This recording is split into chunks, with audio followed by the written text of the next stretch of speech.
जी बिल्कुल नाज़रीन, आउं तव्हांखे हिकु अहम ख़बर खां आगाह करे रहियो आहियां त अॻूणो MNA काज़ी असद आबिद साहब संदन अॻूणे तक में अवामी राब्ता तमामु तेज़ करे छॾिया। मुख़्तलिफ़ सियासी तौर गैर सियासी शख़्सियतुनि सां तेज़तनि ऐं मुलाक़ातुनि जो सिलसिलो पिणु जारी आहे। अॻूणे MNA काज़ी असद आबिद साहब सियासत में ॿाहिरि मुतरक़ थी वियो आहे ऐं इलेक्शन खां अॻु अवामी राब्ता मुहिम पिणु तेज़ करे छॾिया। जैदाबाद में संदन पुराणे तक में मुख़्तलिफ़ सियासी तौर गैर सियासी शख़्सियतुनि सां मुलाक़ातूं ऐं तेज़ियतूं पिणु कयूं आहिनि। काज़ी असद आबिद साहब जो सियासत में ॿाहिरि मुतरक़ थियण सां महसूस थी रहियो आहे त काज़ी असद आबिद साहब ईंदड़ चूंडुनि में MNA लाइ मज़बूत उम्मीदवार थी सघे थो।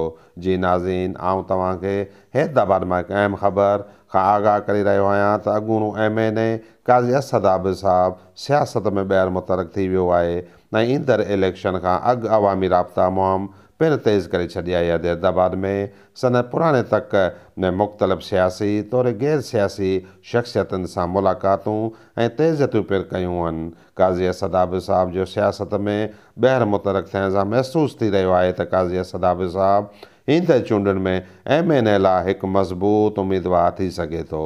जी नाज़रीन, असां तव्हांखे हिकु अहम ख़बर खां आगाह कयो। हैदराबाद मां मुस्तक़ीम समूह, इबरत न्यूज़, हैदराबाद।